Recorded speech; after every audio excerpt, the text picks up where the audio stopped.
Hallelujah.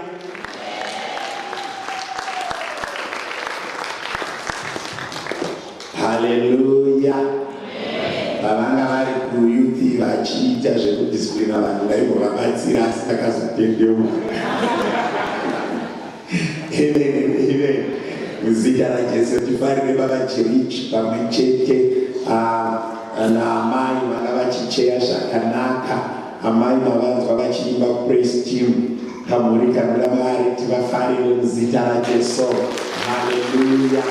Tindopedza koko chakati vanga vachitungamidza kuimba session muzita raJesu. Hallelujah. Pamwe chete namanda vanga vachiparidza kuimbi service. Ava vanhu ava vane mhosva vanopa vamwe matumbu yosara vasina.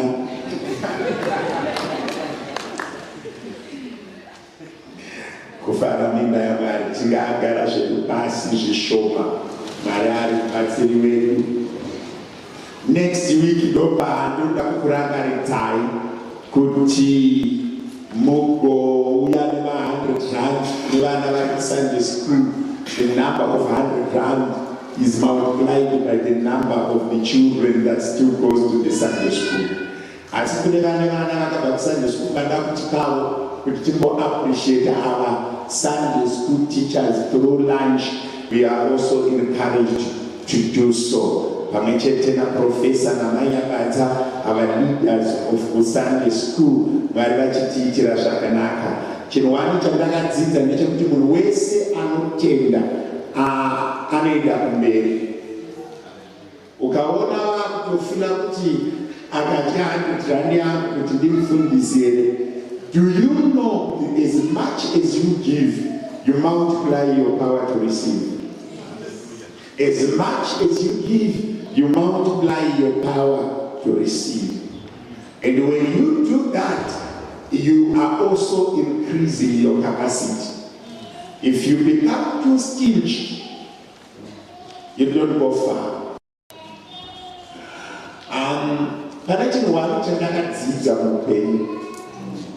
If you pay attention to detail, we are very close to prosperity. What makes people prosper is the level of attention that you give to things. Because they were not attentive, they did not realize them.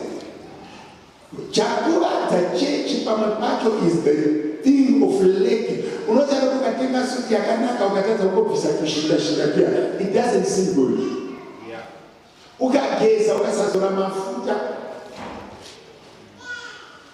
It doesn't seem good. So we really need to pay attention to detail. You need, if you are to go somewhere, you need to pay attention to detail. Without passport, you will not get a cat. Chitupa changu chini la cat. Ningi akati cat. Goreda kati pakaiti kasha cat. Anyone who pays attention to detail, they are going somewhere. Don't be negligent. Ukataka kubvisa chikuti chekamasosi nyango ukapfeka bhutsi yakanaka sei kamunzwa ikakudikidikika wamatadza kubvisa kare kachikubaya kane vanhu uchingodai uchiparidza but it's attention to detail. To what extent do you pay attention to detail? Do you know kuti kune vanhu vanotokutikana just because they don't pay attention to detail? That's one weakness. Why?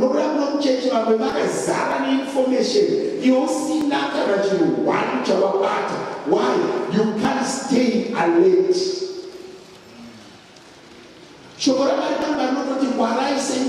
Be attentive and be humble like a dove.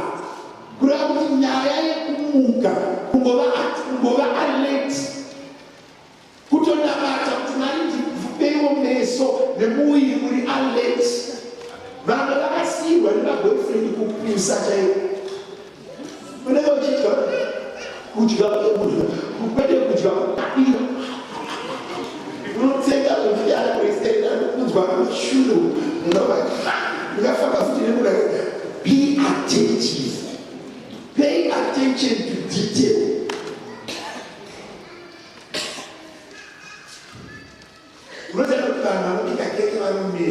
I want to listen to your voice. Never say also. But je peux dire qu'à mon âge, tu can't pay attention to detail. Pourquoi ça m'amuse? Je suis rico. Il me montre une idée à la finish that. Nous bâtir la main. Mon bébé mon now. China even better. If there's something matter, we can't catch it. For we say that I am better.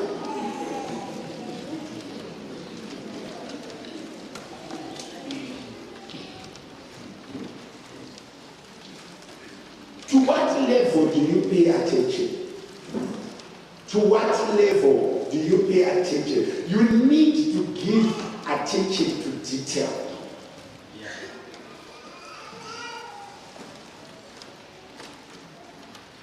Do you know what is the level of concentration that we have? How to? Do you know even you really need? Do you know the first institution of the land? Meeting,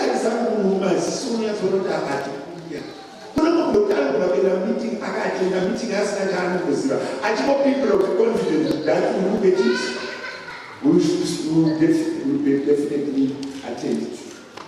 I see that was simply also come on that Peter and the right place of the chicken will say, Nagai Snatcher to Brazil. She never come food watching one.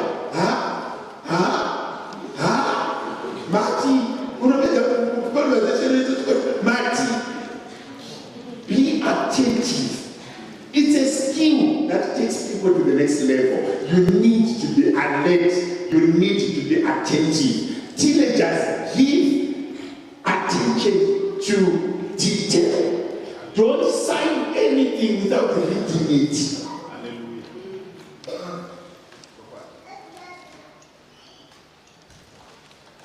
Brothers and brothers, you know, Jesus, Papa.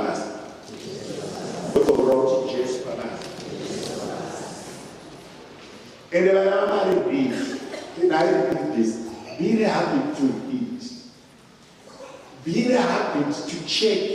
Because the social media, nonsense everywhere. You are on Facebook, you are watching jokes. You are on Facebook, you are watching movies. Do you know watching a movie is a character of the poor? Do you know? Watching movies is a characteristic of poverty. Because in the movies, the majority of them is fiction. Do you eat fiction?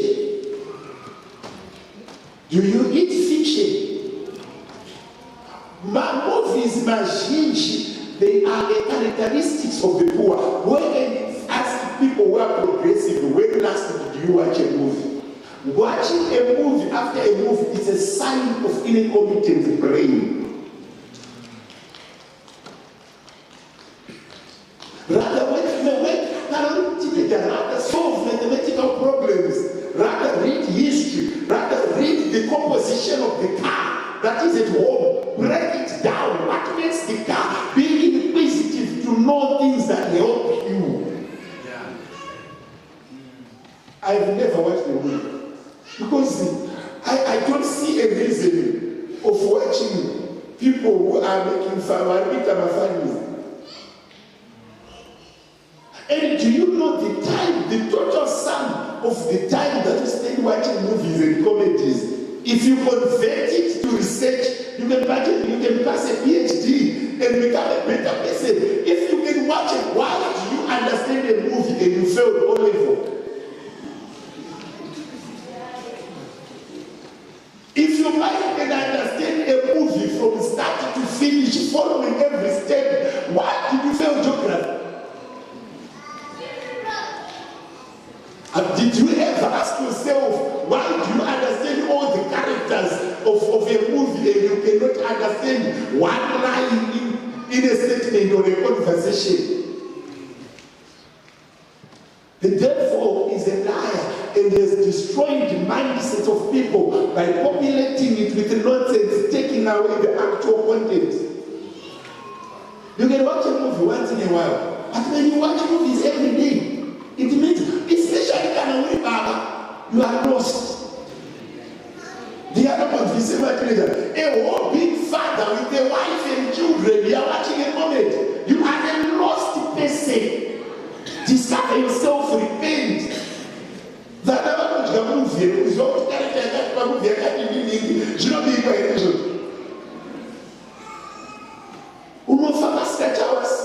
one, which is one movies.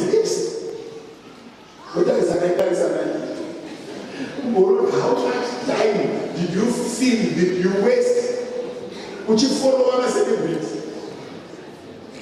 And the more viewers, the more money he gets, the more popularity he gets. You are advancing the interest of another at the expense of your well-being.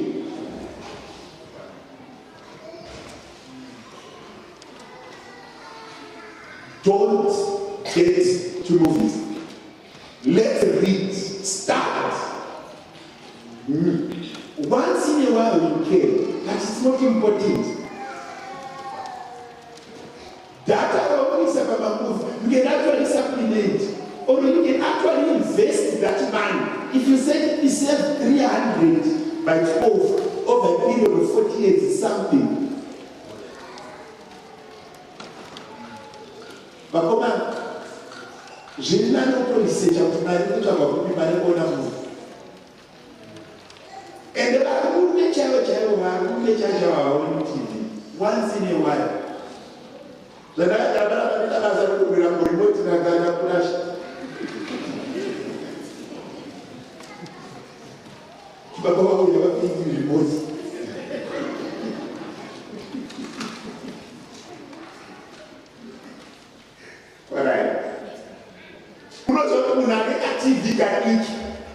I say the hours in power. When I fight my TV, I'm going to 10 minutes ago. When I talk lunch today, who up lunch today, TV, I TV, Mumu kitchen TV. I want my decoration is part of the flowers of the house. If I didn't do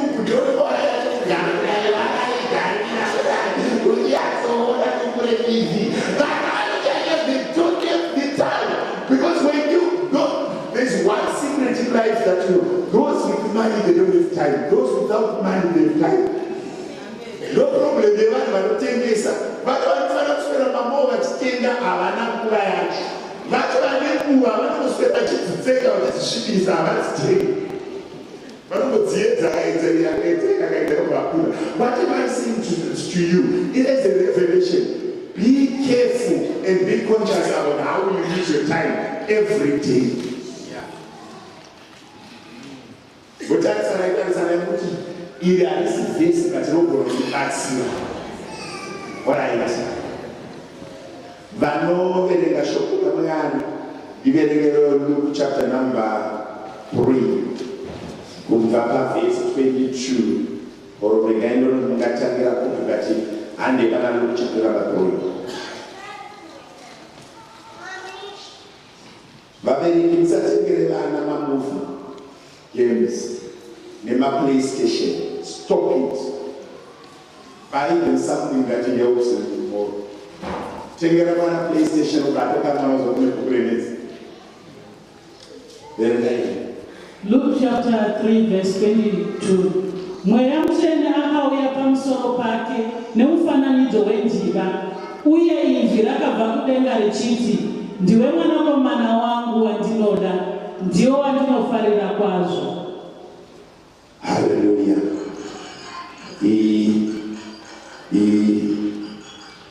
Mavenga 22. Alright. Mirai pani anke kudai baptism kupi. And the Holy Spirit descended in bodily form like a dove upon him. And a voice came from heaven which said, You are my beloved Son. In you I am well pleased. Very right, 21. Luke 3:21. vanhu vose vakati vatiri kubhabhatidzwa, Jesu akabhabhatidzwawo. Iye akati achinyengetera, denga rakazaruka. Vari varopafadza kuverengwa kweivhangeri vabereki. Garai pasi ndakusungudzai futi manje.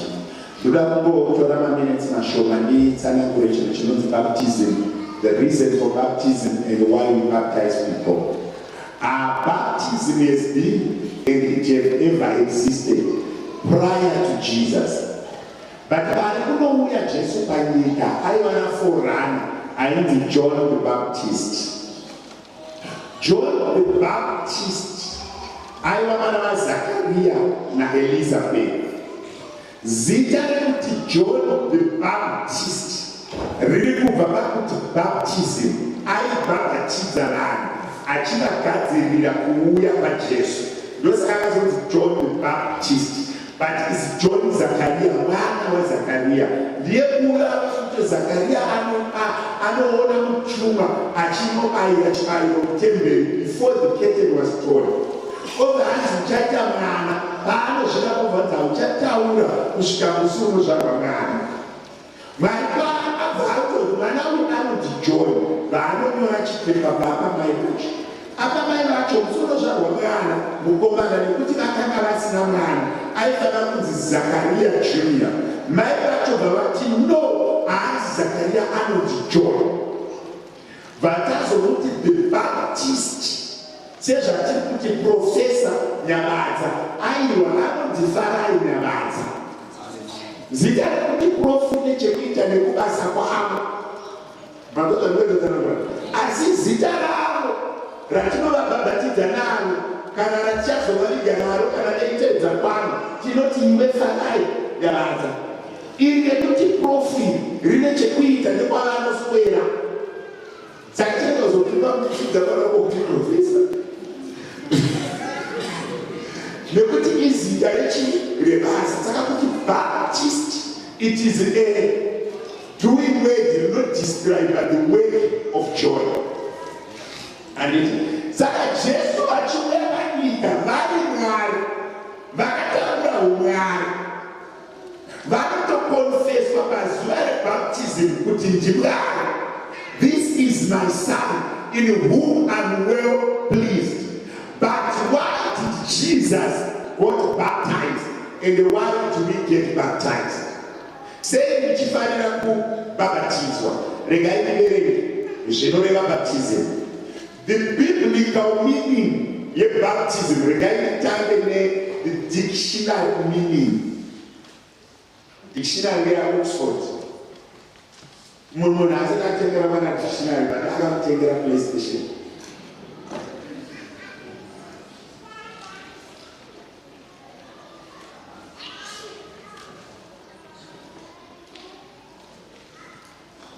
Dictionary meaning of baptism, it's a Christian sacrament marked by ritual, use of water admitting the recipient to the Christian community. So according to the dictionary, when you are baptized, we are saying we are being admitted into the Christian community. And in every community, there is a ceremony chinoitwa, and it. According to the dictionary, welcome to Christianity with the evidence of keeping you in water 3 times.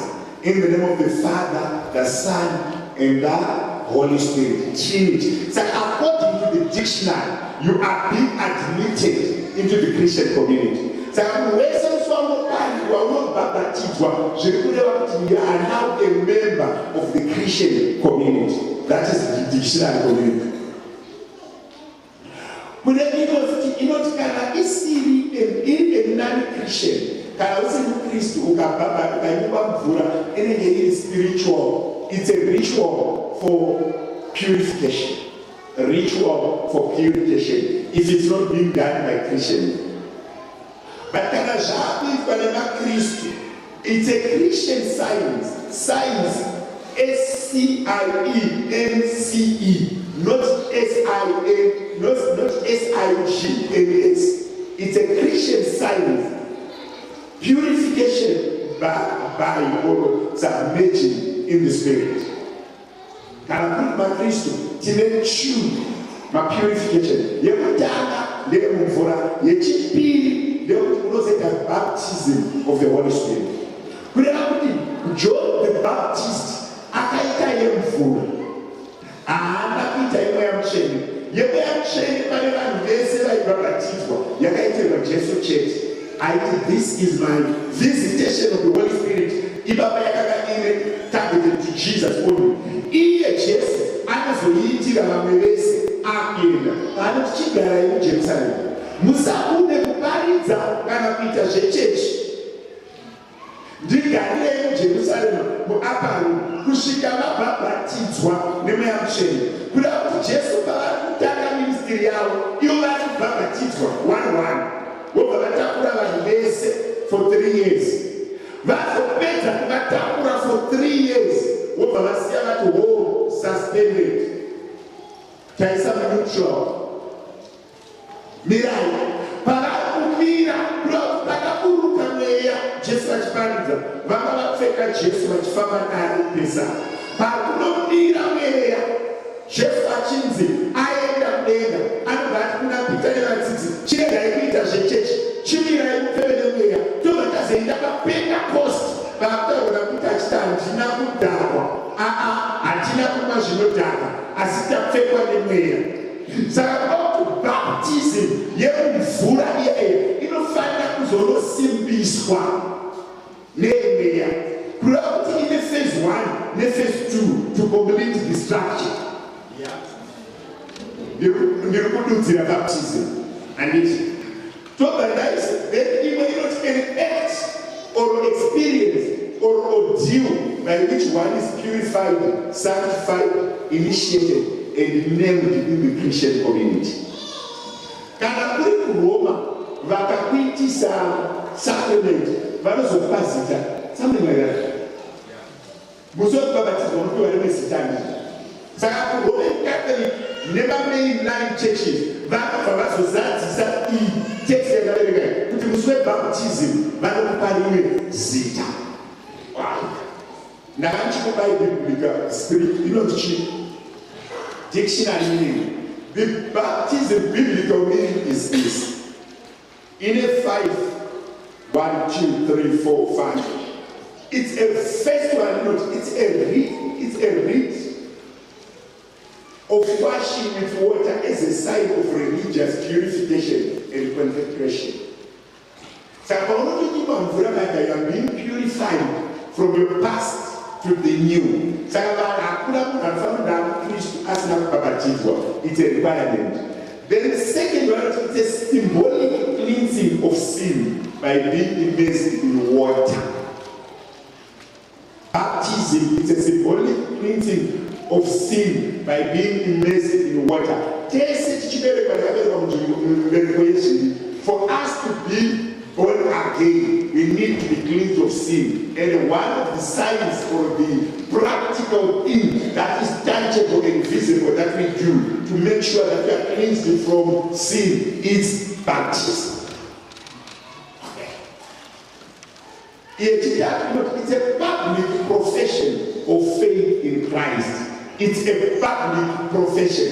We are publicly denouncing any other power and you are accepting the first faith in Christ. So it's a public profession of Christ, of faith in Christ. Through this act, now I am a Christian. I am accepting Jesus. Did you pay attention to detail? The other one is cleansing or washing of the soul from sin.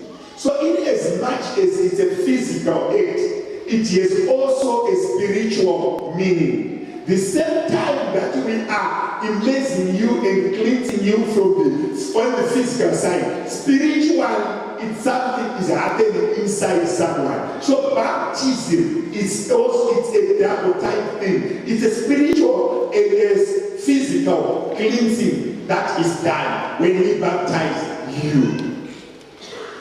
The last one, it's evidence or it's a death, it's a proclamation that I'm dying to sin and a new life, and having a new life in righteousness.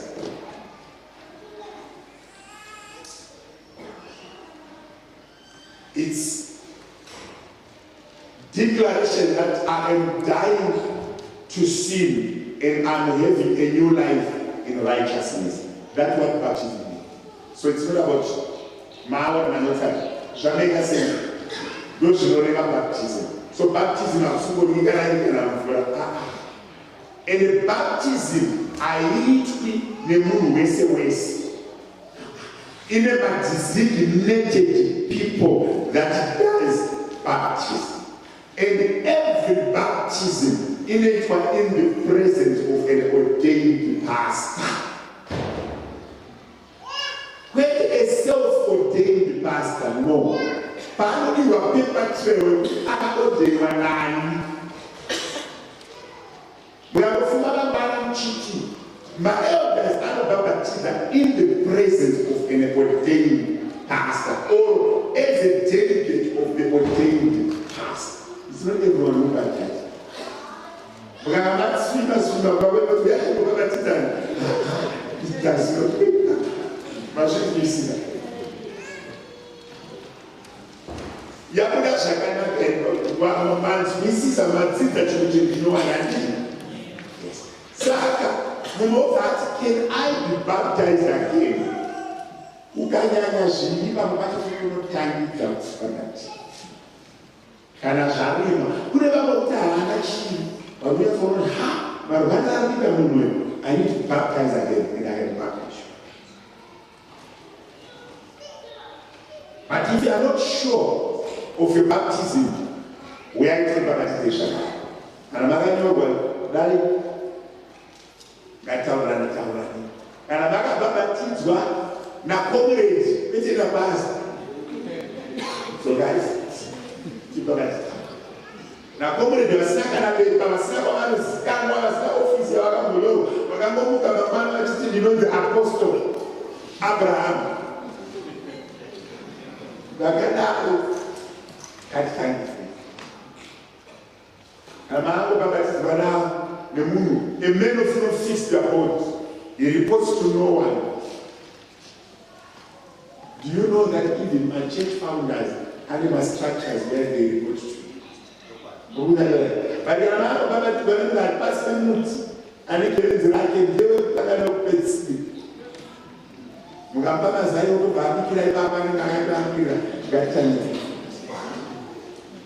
Shagadi, looking at the time when I baptism Shagana, Maria Gaya, Shagadi, Shagana, and I ate a good time to Marigati, Ratite Shagana. I'm not sure, do we have those that have wisdom, that have gone, especially brothers that are organized and that look, that pay attention to detail, to be able to assist Maria Charlie, a PhD student from Namibia who is visiting to Professor Yamada's supervision. I thought those boys that are smart could actually go and interpret for Maria. There's life there sometimes, you know. Where is Maria? Yes, I'm looking for one smart. Is anyone interpreting to you? Okay, all right, yeah. Thank you. She's taken care of. But who knows what God can do? Maybe Maria is only a way to South Africa via Zimbabwe. See you at home. We appreciate you just for you to be in our midst. It's a motivation to our teenagers and to our son in school that it is doable, that you can start and visit in another country. Alright, your baptism in that operator. And I will get a question, you can inbox me. I can explain further at individual level.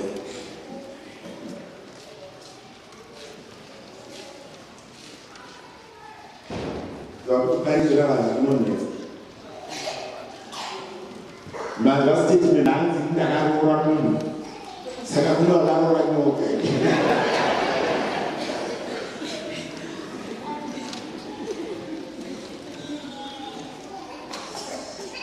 In Shona language, when you say munhu, uyu munhu, it's a composition. Yeah. You can write a composition. As if as a word, apana munhu.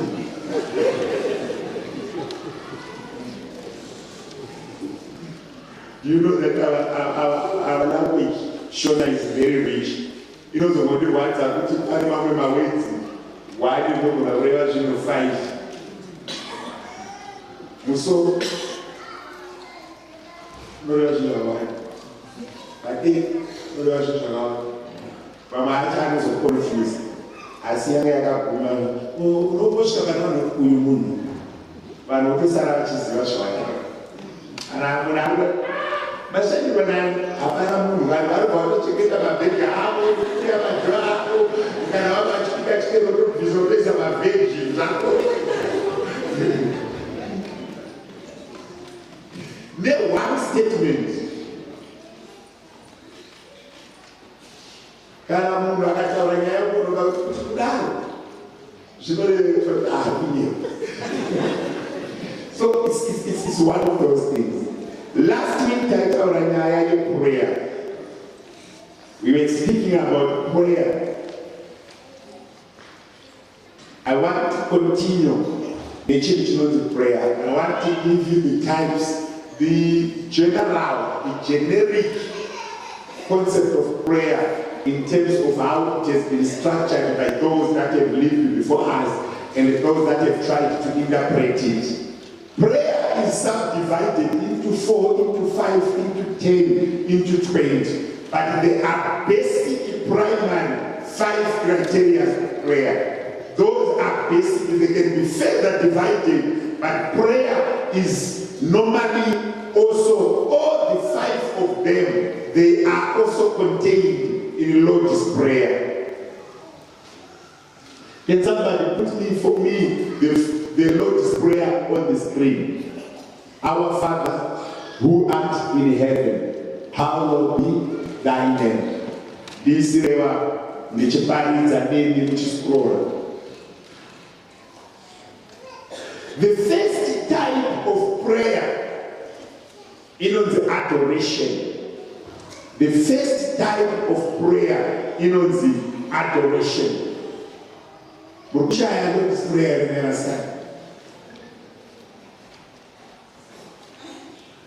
Adoration is worshiping the Lord out of a deep love, respect, and admiration.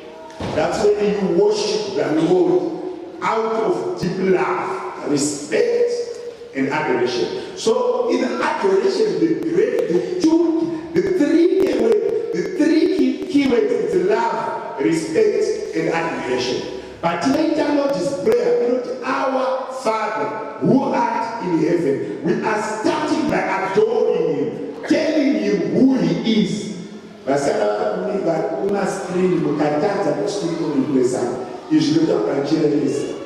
shy of this prayer. Okay, Yahweh. In this manner, that's for praying. Our Father in heaven, hallowed be thy name. Let's go. Your kingdom come. Your will be done on earth as it is in heaven. Yahweh, the first part I know your will be done in heaven as it is on earth. Is in your will be done on earth as it is in heaven. The adoration concept, so adoration is when that's in the Lord's Prayer. One, you are acknowledging who God is. You are inviting God in your life, and you are submitting to who He is. That's adoration. You can adore Him using any other scripture and any other verses, but in adoration there should be deep love, deep good respect, and you admire who He is. Amen and amen. The next one, Yahweh, is the prayer of supplication. Mama vanoiti petition. Dzinogona kuseparatwa kana kubatanidzwa. And supplication is when you are lifting God and you mention your needs and your desires. Then petition. Supplication, in a higher authority to do you a favor.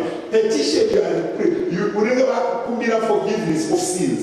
You see what I'm saying? So this, we are going to give us our daily bread. But as much as forgive our sins as we forgive others. Je vais about supplication. And this petition, those things, petition and supplication, they all constitute asking from God for what you want. Then the other one, the prayer of thanksgiving.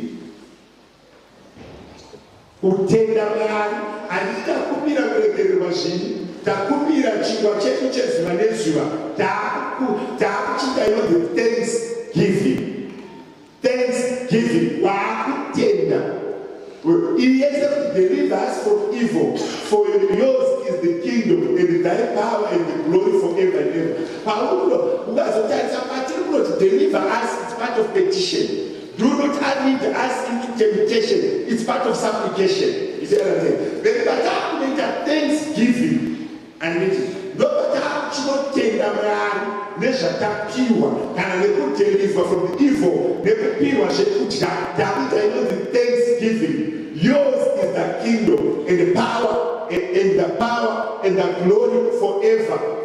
Unoona kuti pauri kingdom Mwari havaexcite usina kumenchera chinhu chinonzi kingdom.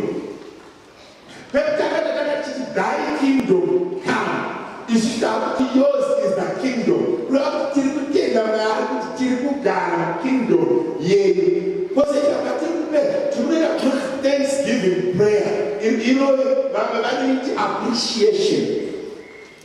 When you appreciate but can I eat thanksgiving? The appreciation. The concept of praise, of appreciation, and thanksgiving in the Bible, it was not done verbally. When I akabereka mwana, zuva unaenda naye kumusula, vaenda nekanjira, nechimombe, newild, depending nevavanero ako. Thanksgiving is not by word of mouth. Appreciation, it's not by word of mouth.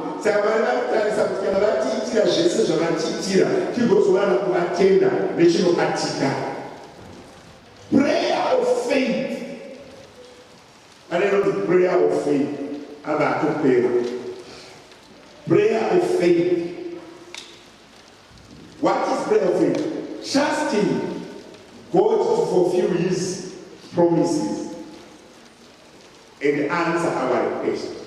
In the Bible, to get up to petition and supplication. But the prayer of faith is when you take the word of God in the Bible is and apply it to your current situation. Prayer of faith, Shanda and White call a scenario in the Bible. The Mary Abraham, Mary Isaac, Namara Jacob. It's a prayer of faith by Israel. Kuna Abraham, Isaac, and Jacob. So to us. So it's a prayer of faith when you pray trusting with what is written in the word of God is happening to you. The prayer of faith. Is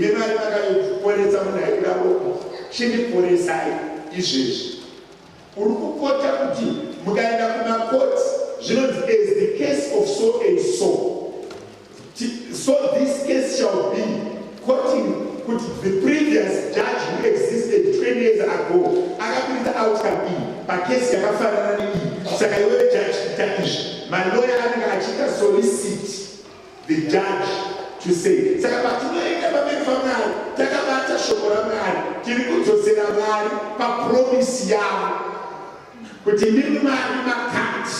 So prayer of faith recalls God's promises through repeating His word.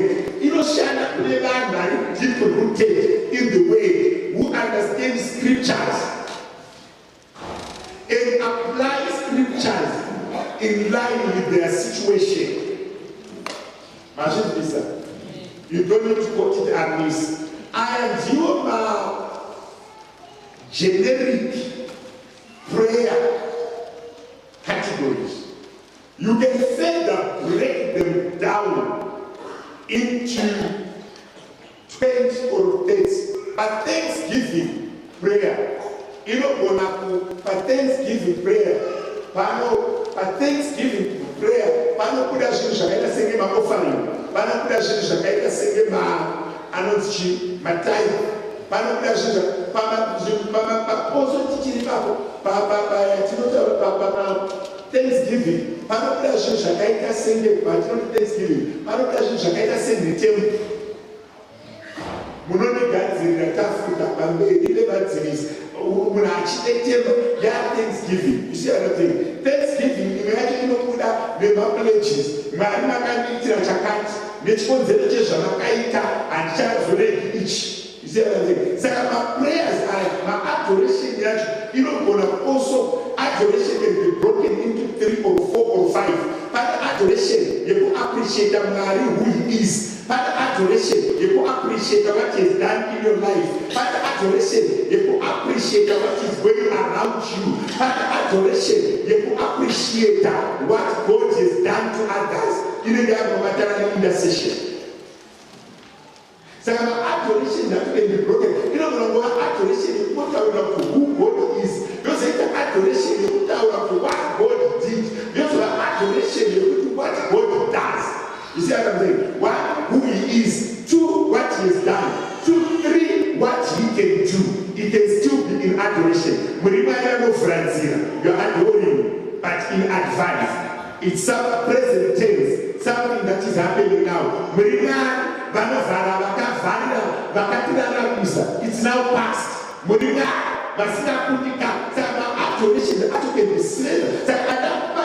Adoration, petition, supplication, thanksgiving, faith, prayer. I don't remember bracket categories. They can be further broken into many other categories. Amen and amen. Then I am aware that I am zvinhu zvanoita. Pari yatinoti the oral or the verbal adoration. Let the practical adoration. So every type of prayer has 2 segments. It can be practical. It can be verbal. Who adores God does not tell you to Marina Kanina Makati. I don't my faces, my structures, I don't like to gallery, I don't tell them. You see what I'm saying? I'm saying Thanksgiving prayer. Whenever I'm going to have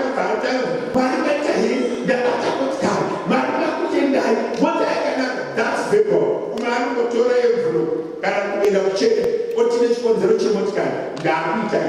It's 2 Thanksgiving. It's linked to the blessing. You see what I'm saying? Second, my prayers they can be verbal, they can be practical. But in my life, I can't move your members as not action per day. Alright.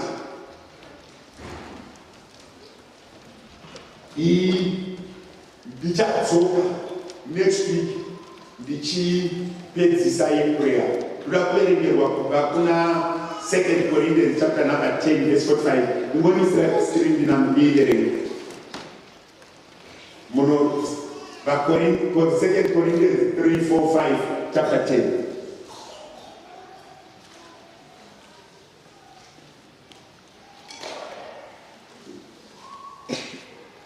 And verse 3, 4, 5.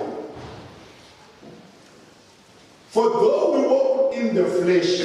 We do not war according to the flesh.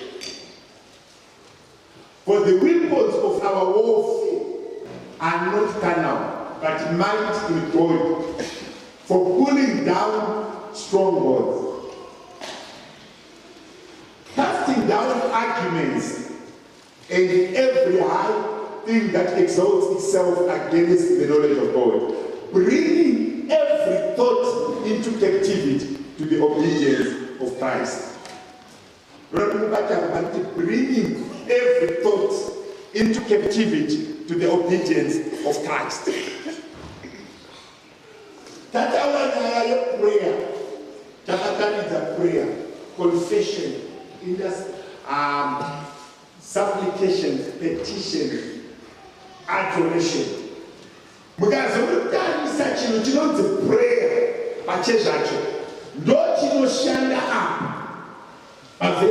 It was casting down arguments and every high thing that exalts itself against the knowledge of God, bringing every thought into captivity to obedience, to the obedience of Christ.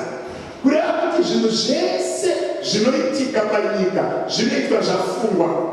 Saka patinopinda, prayer is the weapon that we use to cast down my strongholds, to bring down my covenants. Prayer as it is, it's more than a gun. My spiritual actions akakosha. Prayer achifaniri kudifainwa as an academic concept yanakachichicha kuitora toita academic. Prayer is a weapon that can actually, prayer is like a missile that someone has, but it cannot be seen by naked eye.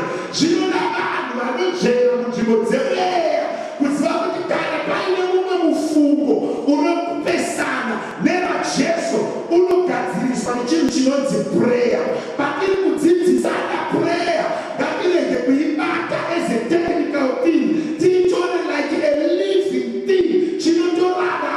But can now be my base in my relationships, I use prayer. Can now be my base in words, I use prayer.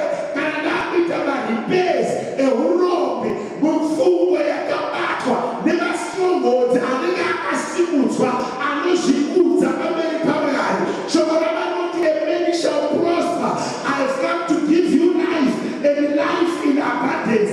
Was it another stronghold? Yakasimuziwa, Mutivanugalafi. Don't you plan say that stronghold? Did I end and children prayer? Babu Fanga Kufunga. This side the prayer is a weapon that is used to break every stronghold. When we get into territories, we pronounce our visit, we pronounce our arrival through prayer.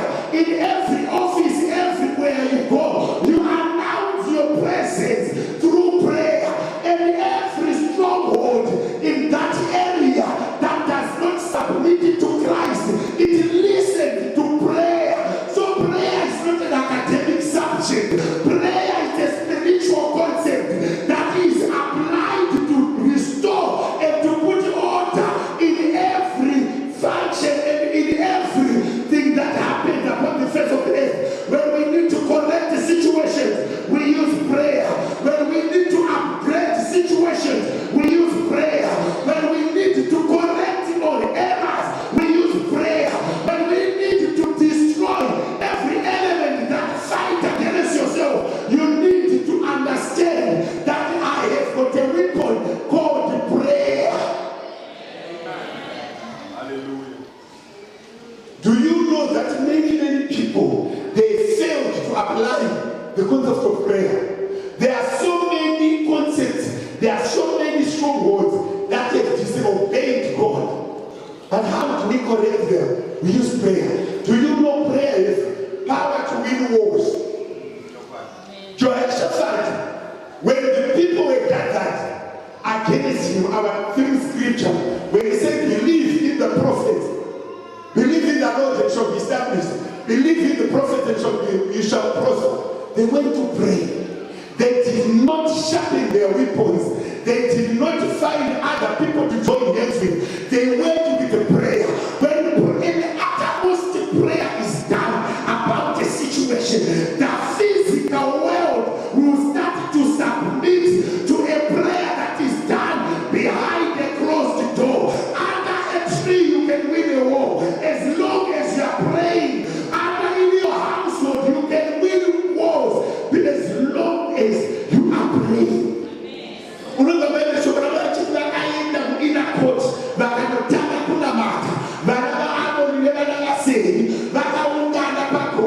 they did not go to fight.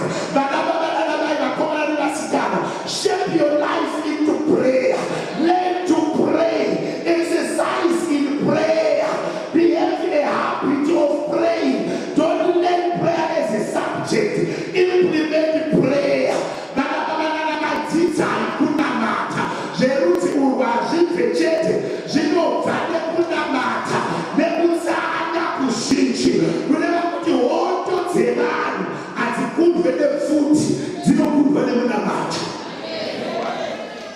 Every stronghold submits to prayer. Every error is corrected by prayer. Every the church who focus on Jesus, what can I want to eat? The Bible so Peter Achina Matthew, Anam Paul Silas, Jerry Lofrida, Chakaitika in prayer, but Jerry Africa physical, Kurama Jibu, Shepatama, Kanashitana Matiwa, Jinutana Kuwashi, one prayer in Oshanda, Jezana Beda Chichipa, Anakuya Akacha, Shokola Akapira Muko, Akira Muko, Akano Namata, Akatiba Kana Kurikuna Kuwan, Kanashitira Namari. Ukaenda Luke chapter 9, verse 5. You know, achita transfiguration. Akira Muko, Achina Mata, Pakawela Rumi, Elijah and Moses, Bakashika. Shokoramani could end up with freedom. And this is my son in whom I am well pleased. The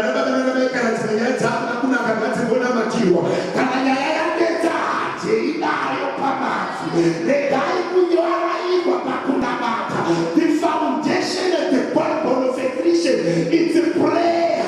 The Bible of Christ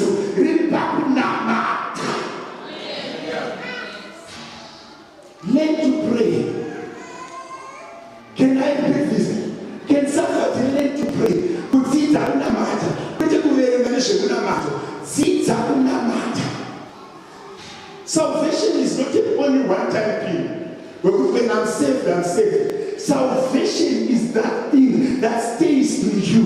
You need to stay in prayer. Acts 2:21. Not everyone who calls on the name of the Lord will be saved. Ground in every situation that you are in, when you call the name of the Lord, you'll be saved. Every situation. Baba mugenda kukanseli makanga no prayer. Baba mugenda kunochaga shino kugira makanga no prayer. Hakuna munhu anoramba prayer. Hakuna munhu anorambidza prayer.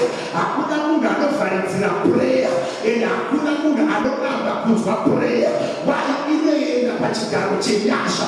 Ndonotanga kugadzirisa ichibva kumusoro. Haigadzirisi nepadumbu. Inotendera kumusoro. Every mindset that exalts itself, it shall be put down through prayer. Those are just the word by that over. Baba was about the Barak. Achineta. And the Bible is so much. Tinara was saying that I can do this one. Don't you know that Mishani? How that we end this up? But I chicken. China to Fala in the city. Better Fala in the pizza. Better Rome. But prayer equips you to win every war. Prayer takes you above every situation. For our warfare are not carnal. We are not chifamba nitsoka. Ukaona kuna chifamba, wono zakati sipepanya, gete pamweya. Vakako wana basei neba anu, abana ko wapanya. Vakafa panya, bakakano we prayer. Nyaya kakati mwana choche fakini mapurizita ku prayer. Bakatika gogo wakona vanhu vafa. Kuna mzai zvichiitika panyama, but zvakanga zvagadzirwa muprayer. Unogadzira chingwa chevana muprayer, unogadzira marriage muprayer, unogadzira dzimba muprayer. Is there anyone who is weak? Pray. Is there anyone who lacks anything? Pray. Is there anyone fighting you? Pray.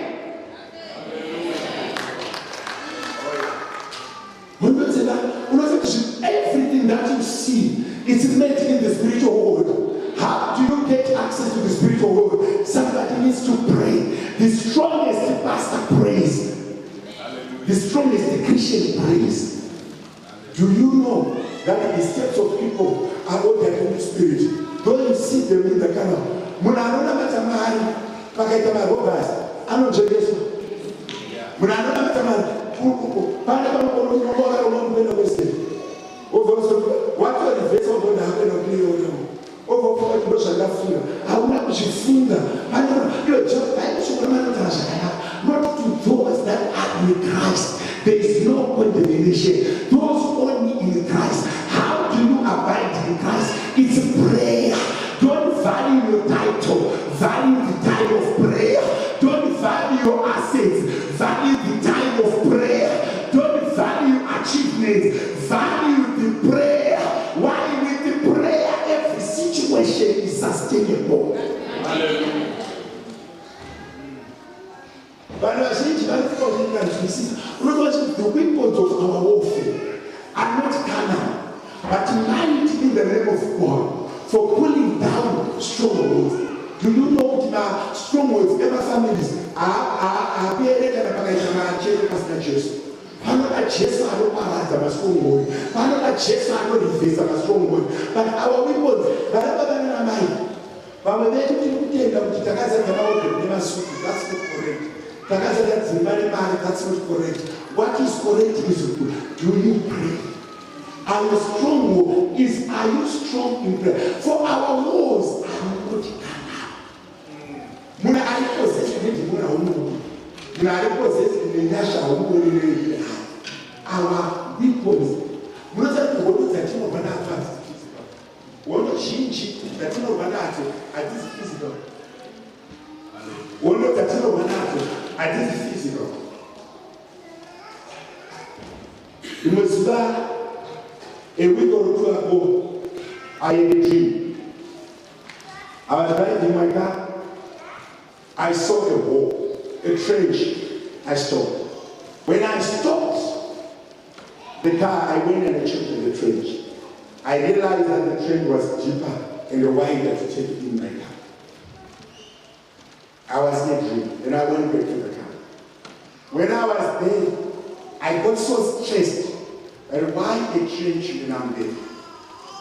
Then the Holy Spirit said to me, point where you're going, in a dream, and I pointed where I was going.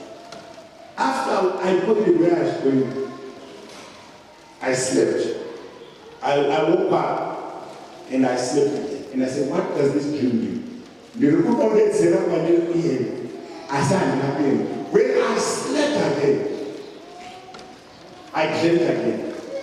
I saw now my car was ahead of the trench. And then before. And now I'm ahead. But the trench is there. Then I asked them, how did I know? Then I heard a voice saying to me, could I be up there with I talking about the room? I quit for the wisdom. Could I eat for the power? One more gets away now. Remember, these are so much effort in physical, but in a prayer. But you need to pray. But we are not Zorora. But they are not Zorora. But not Jalan, but Jalan. But Simba, the Kurana, the Christo, they are put down. Who wants to see something water that you know what? At is physical. Never warlords in Italy. What I saw. Matimona are firing all over. But when you go to that, Jessa change it. But when you go to that, Jessa change it. Because Satan has had the past. Actually, so much chapter people 24. But when we pray, when we have spiritual covering by pulling down the strongholds and Do you know anything that exalts itself against the Lord, let them die, let them perish, let them fail, let them struggle. But if I look at it, my strongholds, you are, I don't know matter. If there's any habit that rewards you more than any other habit that you've done upon the face of earth, is prayer. There is no any other rewarding habit that you can do besides prayer. Learn to pray in season and out of season. Learn to pray in your car. Learn to pray in your bathroom. Learn to pray in your kitchen. Learn to pray as you walk. Be addicted to prayer. You will never go wrong. And anyone who is a prayerful person is very dangerous in the kingdom of the devil. Anyone who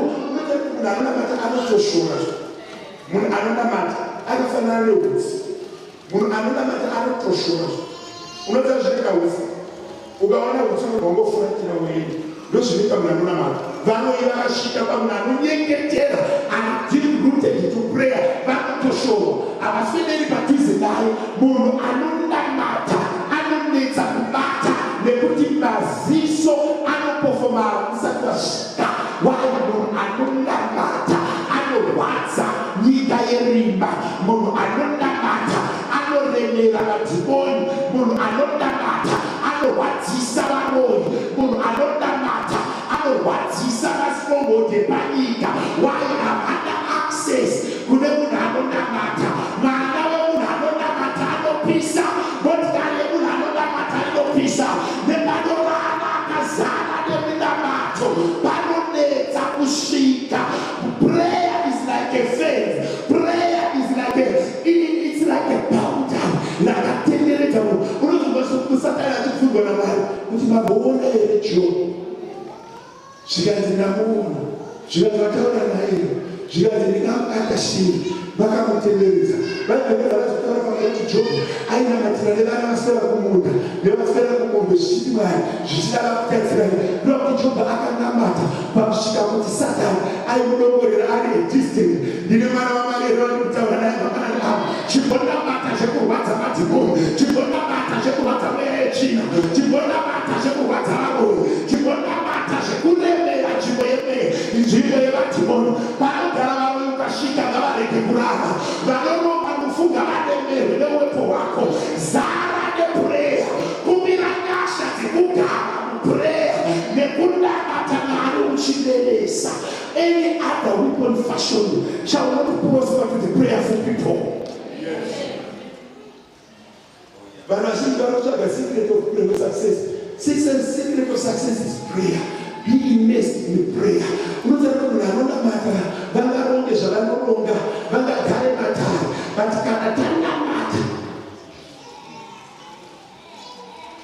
Vakatitangira kurarama, vakararama pamberi pedu, vakatitangira kurarama, vakararama pamberi pedu, vakatitangira kurarama, vakararama pamberi pedu.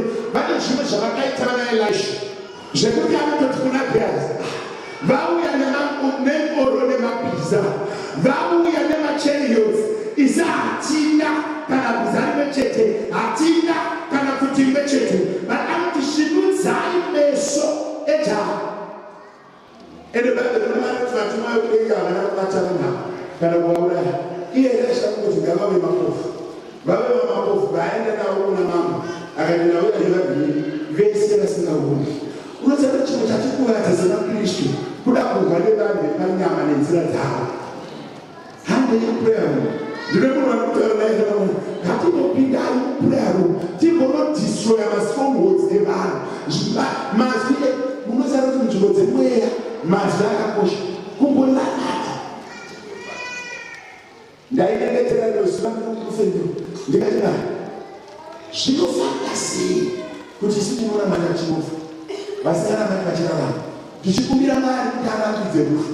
Since I became a pastor 2012 to date, I've got buried more than I think it's 5 since 2012. Kunyatsva kuti mweya werufu une chekuita nemunhu anonamata. Ukasanamata unofa. Akauya kuzouraya kana kuparadza. Kana taakunamata Mwari, dzimwe hondo tinorwirwa, rumwe rufu tinodanidzwa, kumwe kunyadziswa tinosefa. Vana vakanana mai handina secret yandakuudzana uchakuti kana maziva types of prayer ngatigare pray. Ngatinzwisisei chinhu chinonzi prayer. To those that are spiritual, everything is spiritual. To those that are in Christ, pray. Pane zvimwe zvinhu zvamunofunga kuti zvinoda excellence zvichingoda kunamata uyengetera.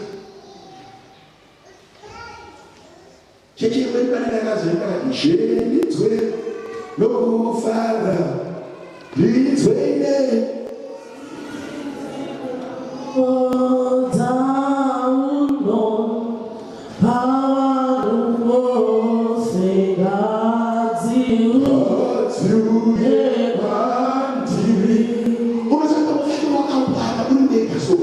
shendidzwe nekufara.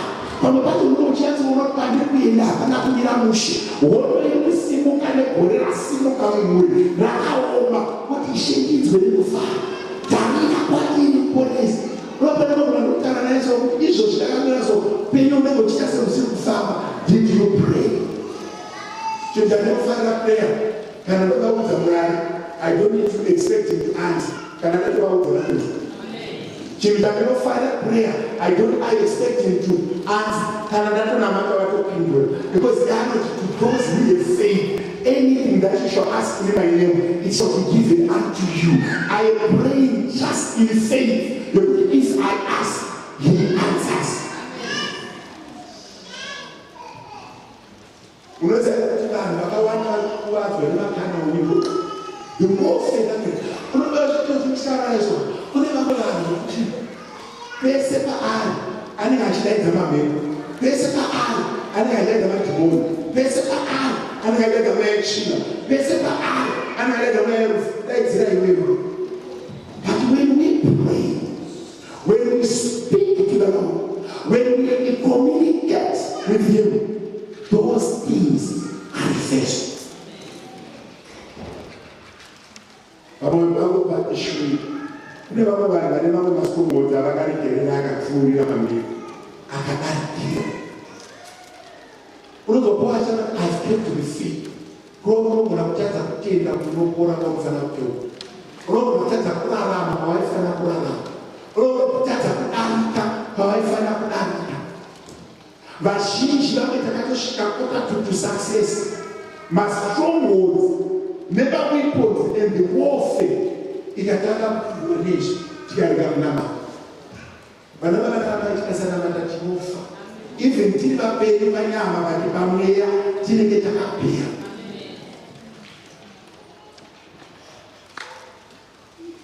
Prayer. Do you know the greatest asset that you have? It's your words and your faith. That's the greatest asset.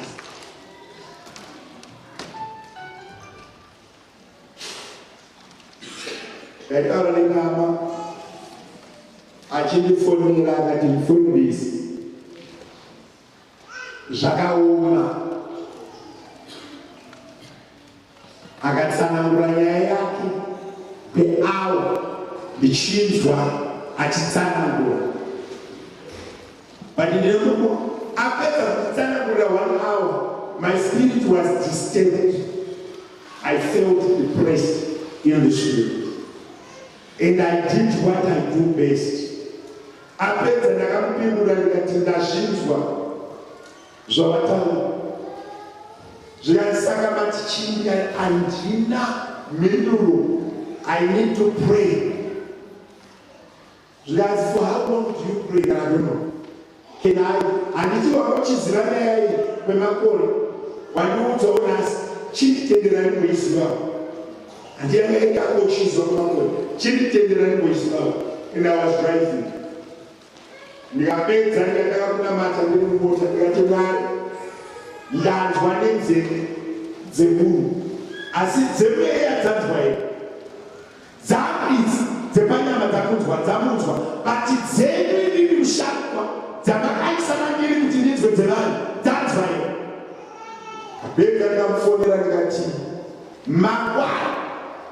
mangwana wozomufona mangwana akafona akakufundisa mwana chandichekukura zvinhu zvese zviri kuita kunge zvanaka ndikati usati zviri kuita iti zvanaka.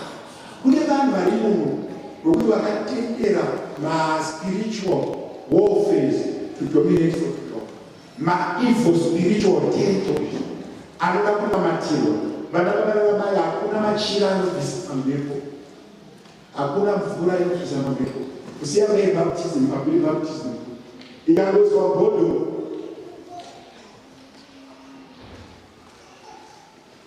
ichitaura kudaipo rono munhu angu akunaya prayer osvika nguva yaunonamata.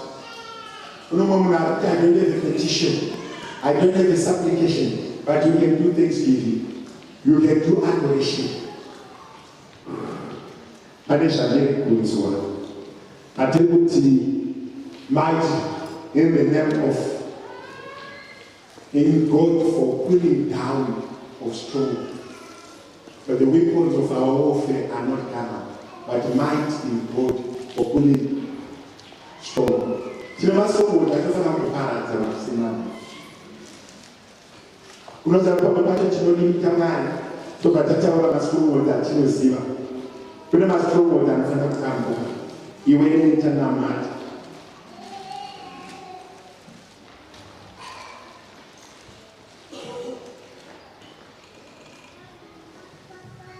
Tinogona matanga ari mangwanana. Timboti mastronghold ese nemawars ari kurwiwa munzvimbo dzemweya akatikunda Mwari vavagadzirisa. Kana vachitaura vachiti prayer is the weapon that correct maerrors even in the generations.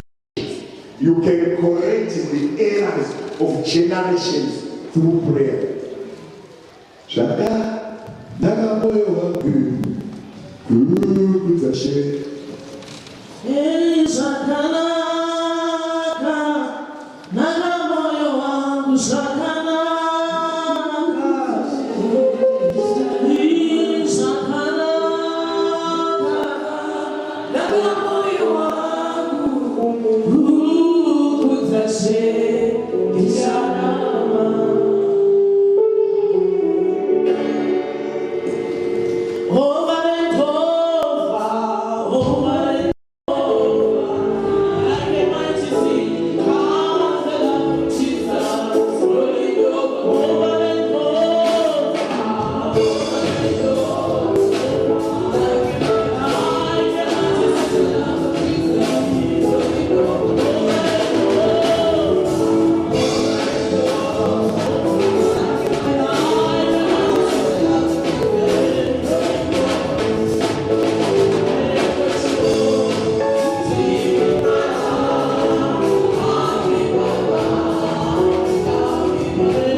fight you and your children. Mama acha utubazi neba generations. Oh my God, we know where we can reverse. Mama acha utubazi. Je me chante. Who manifests is not the only sign of Panama. Munamata or that post in Jugotamea. You will be them to go to there. You will not have every stronghold that is fighting us or that shall fight us. Let it be destroyed. Je ne sais pas dans Pharaoh. Je ne sais pas dans Pharaoh. Timothy Moto.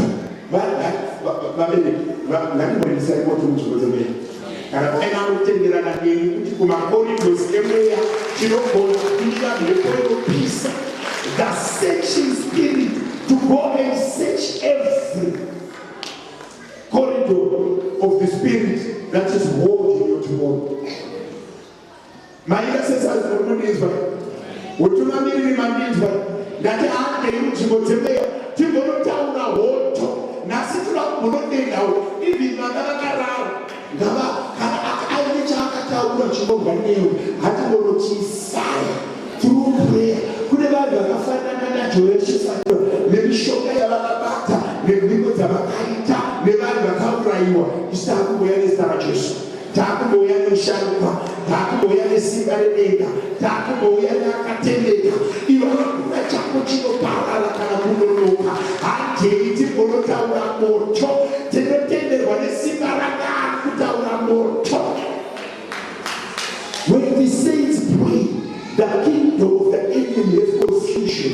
When the saints raise their voices, the errors start to be corrected. When the saints raise their prayers, my praise on Anofurika.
Every mindset that exalts itself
Mukona matira vari vanonzira dzedu.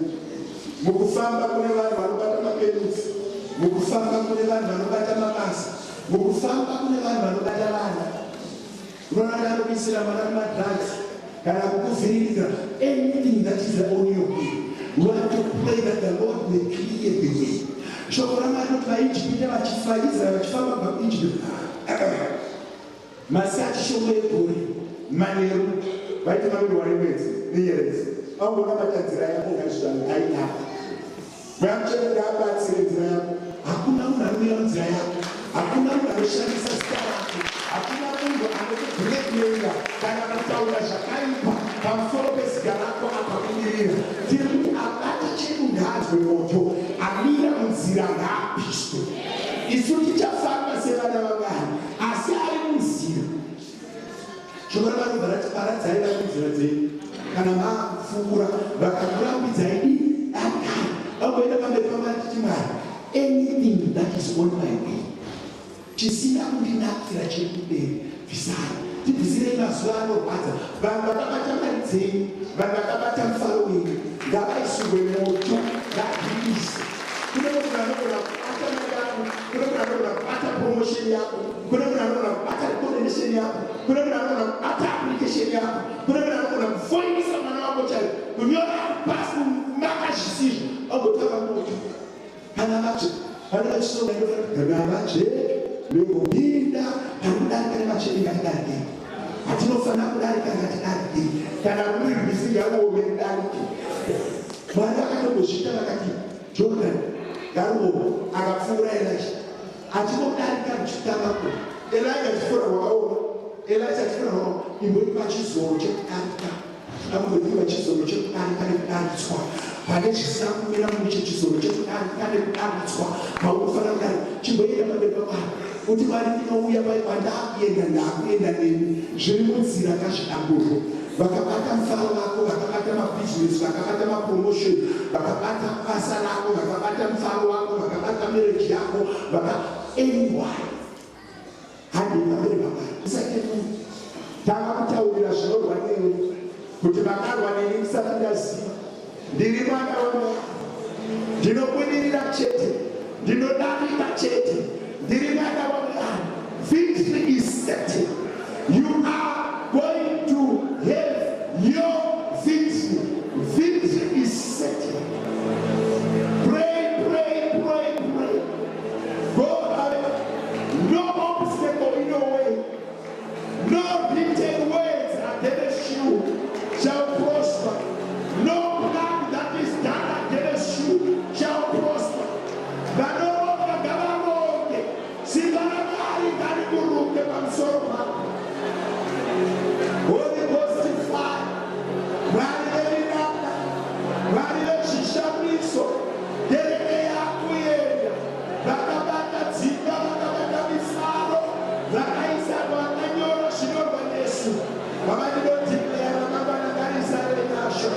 Vavandinodhikera ramangwana ngarizare kuzodza. Vavandinodhikera ramangwana ngarizare simba nezita raJesu. Vana vedu ngavapfurirwe mazuva vasikati nemanheru. Vana vedu ngavatumamirwe neminaka. Vana vedu ngavachengetwe neminaka. Vana vedu ngavasimudzirwe neminaka. Father, I pray, no obstacles, no challenges. Vakavhurai nzira pasina nzira. Gadzirai nzira pasina nzira. Isai masuo pasina masuo. Vavataurai kupogora Satani.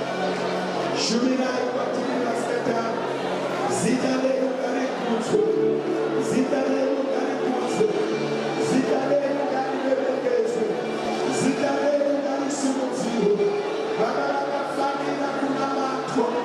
Vana vakakodzera kunamatwa. Vana vanokurai nzira idzina. Vakarirai masuo edu naSatani. Akavharwa masuo ngaavhurwe. Nzira ngadzisimudzwe Mwari. Nzira ngadzinatswe Mwari. Yes, Lord. Sure.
Yes, Lord. Do you know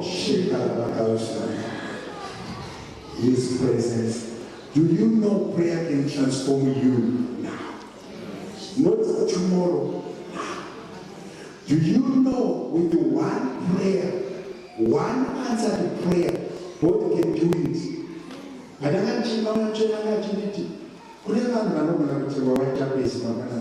Not tomorrow. Prayer transforms people. Prayer is the power to attract what is very far and bring it.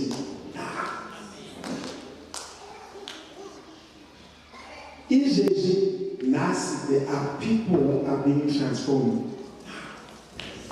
When prayer is done and is answered, it can transform you.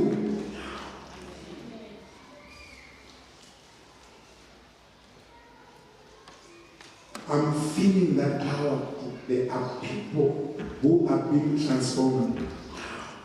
Whenever cases are dished, when the saints pray, the prisons open. When the saints pray, the angels in heaven, they act. There's no way when the saints pray and heaven shut. When the saints pray,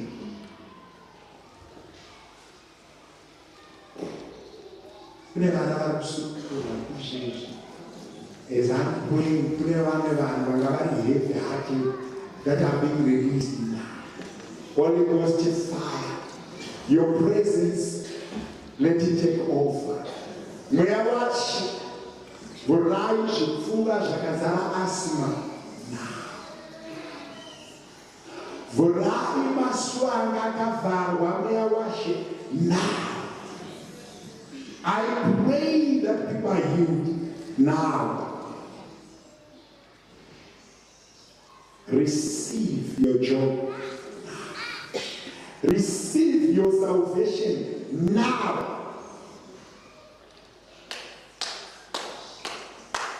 I decree as the servant of God, I say receive. That door that was closed, let it open now. Holy Ghost fire. The presence of the Lord and the anointing of the kingdom of God. Let thy kingdom come now. Let that job be released now. Baba Makatende. I reverse that case now.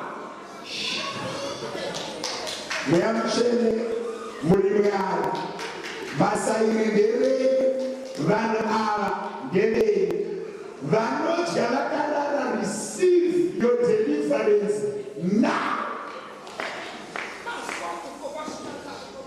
Holy Ghost fire, take over now.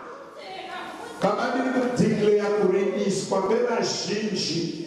Declare kusulungurwa beba shinji. My strongholds a muri, agakabata muri. I decree that they are released now. Holy Ghost fire. Kuna wale kusimu tuwaishi. Kana uchitenda kutukule shiriki kwa kutukotemea. Kuna shirika ishi. Yes. Baba, itai samya kama Israeli. Kuna marelation daraka kanyikana katiriswa ishi. Kuna meya kapata muri kuregenza ishi. Kuna zimbazi kutengwa mumeko ishi. Kuna michato yekudzika ishi. Kuna zimbazi kuvulika ishi.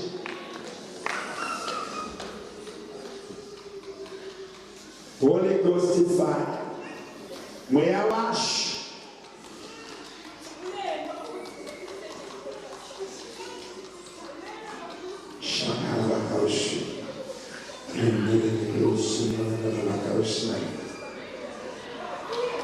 One, two, three. Fire! Fire! Fire! I release an anointing to release Pfungwa dzakabatwa ngadzirekwe. Pfuma yakabatwa ngairekwe. Faro akabatwa ngaurekwe. Zimba dzakabatwa nevana vari kurambidzwa kuuya panyika.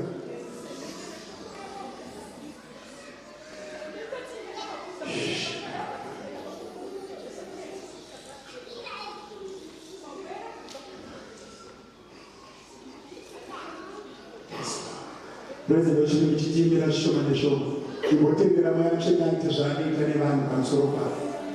Mweya mutsvene kwataakuimba torai nzvimbo yenyu, pfekai vanhu venyu sezvamunoda navo. Kana uchitaura nendimi dzikauya usadzirambidze. Andepresti zvishoma nezvishoma vanoridza pasi pasi, ngatimutenderai mweya mutsvene kutenderera. Let's allow the Spirit to take over.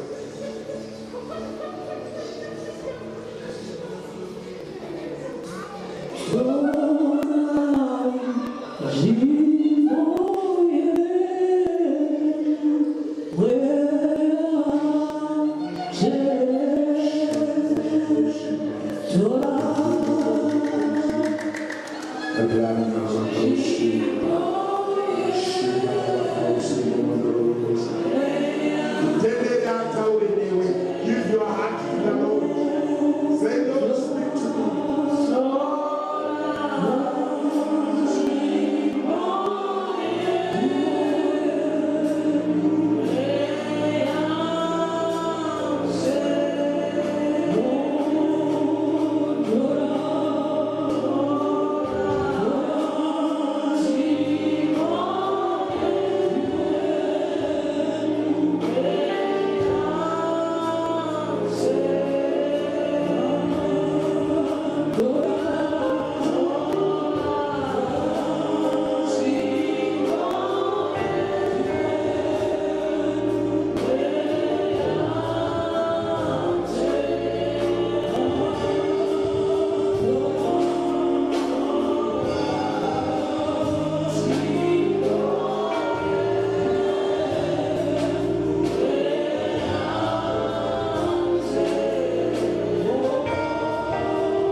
vakazvisvitsa. Next week ndikakunamatira vanhu vakafirwa nevabereki vari vana vadiki. Vanhu vakafirwa nevabereki vari vana vadiki. Kana vakafirwa nemubereki usati wasvika saizi yekuti wapedza chikoro or high school, kunamatira. Next week I'll be praying through the whole week for you, but I lay hands on you on Sunday. Vandinoziva nemazita I'll mention it by name, but singazive I'll be praying for you. Sunday I will pray hands for you. Used to be the tendency of repeating yourself. Ukawarairwa munogona kuita generational thing.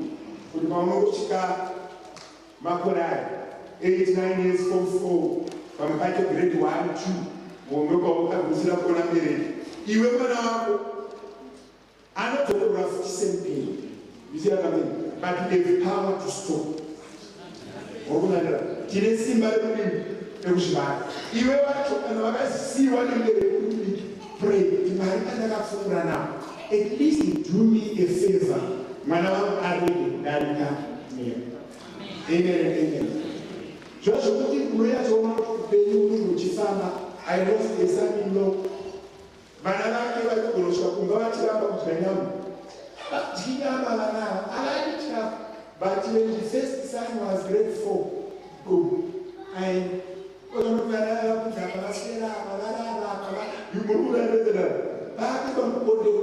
kuchengeta mwana wako kana uri service inoyi this week mangwana kuramba that spirit ndinorera vana vangu vakura ndinoona vazukuru ndinoona vachiroorwa ndinoona vachichana. It's a decision inonzikwa munzvimbo dzemberi nevamwe vacho vasi vakakura vaine vabereki.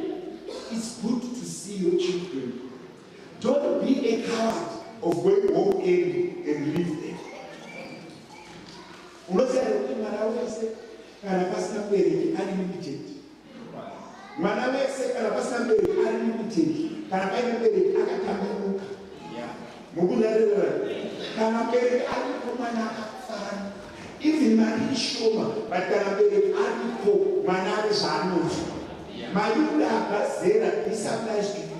Unotinorerwa gore rimwe wakavarairwa gore rimwe yausiya mwana negore. Let's pray for life.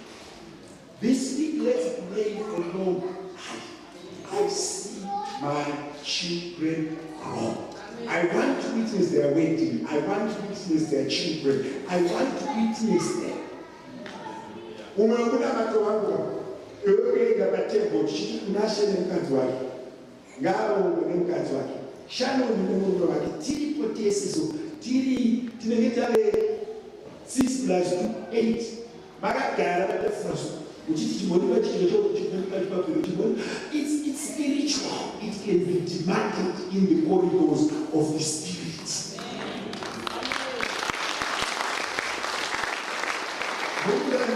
Kumomona chikufamba naizvo muchitaurirana muchikurukurirana nevana vako.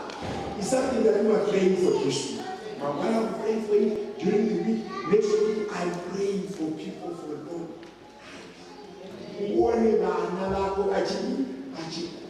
Minimum 70. And this we must repeat it and tell the spiritual world that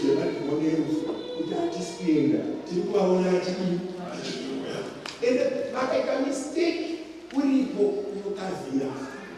a mistake, a mistake, it's a big punishment.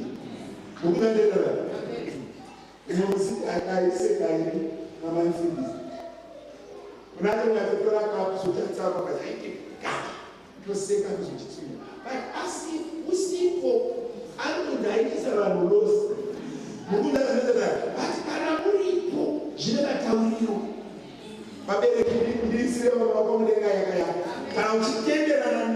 We need to see them grow. Let's see them grow. To that one actually, Bachikura. May I have accidents against them? May I have robbery guidance here? May I have guidance here? Je connais le nom là, je te le dis.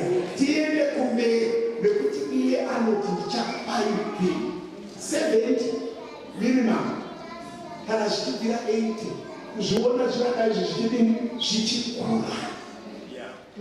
Inira muwaiting kungotaurawo mukadzi vanga achindibvunzawo kuti mudhara maka achitaura nini. Inini my father doesn't know. Baba vangu vakaziva now. He went to him. And that must not repeat kuna ngaro. Must not repeat kuna kunasha. They have to see. Lord, I'm going to drive. I'm going to they could drive. I'm going to immediately. Stop there, not me. My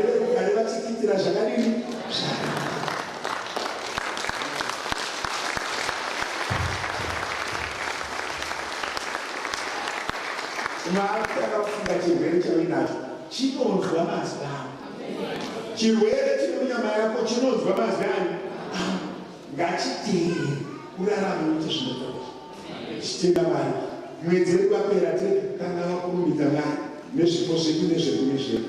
Let us take serious our participation with our way with Christ. We are to